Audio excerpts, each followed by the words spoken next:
Hello friends, welcome to fashion time. இன்றைக்கி நம்ம வீடியோவில் ஐசிங் சுகர் எப்படி செய்யுதுன்னு பார்க்கலாம். இது வந்து கேக் டெக்கரேஷனுக்கும் கேக் செய்ய ரொம்ப யூஸ்ஃபுல்லாக இருக்கும். இது வந்து இத்தனை நாளாக நம்ம கடையில் தான் வாங்கிட்டு இருந்தோம். இப்போ வந்து நம்ம வீட்டிலேயே எப்படி செய்கிறதுன்னு பார்க்கலாம். ரொம்ப ஈஸியாகவும் சீக்கிரமாகவும் செஞ்சு முடிச்சிடலாம்.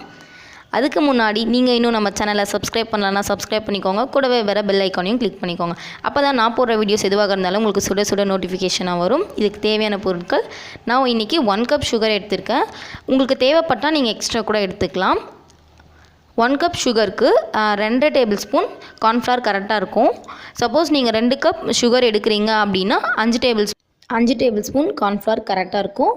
இது எப்படி செய்கிறதுன்னு பார்க்கலாம். வாங்க வீடியோக்குள்ளே போகலாம். இப்போது நான் மிக்ஸி ஜாரில் 1 கப் சுகர் வந்து போட்டுக்கிறேன். நான் வந்து இன்றைக்கி இந்த பவுலில் தான் சுகரை வந்து அளந்து எடுத்துக்கிறேன்.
இப்போ இதை வந்து ஒரு கண்ணாடி பாட்டிலுக்கு மாற்றிடலாம். இந்த கண்ணாடி பாட்டிலை வந்து நான் நல்லா சுடு தண்ணியில் வாஷ் பண்ணி க்ளீனாக ஆற வச்சு எடுத்துக்கோங்க. ஏன்னா வந்து உள்ளே எந்த ஈரமும் இருக்கக்கூடாது.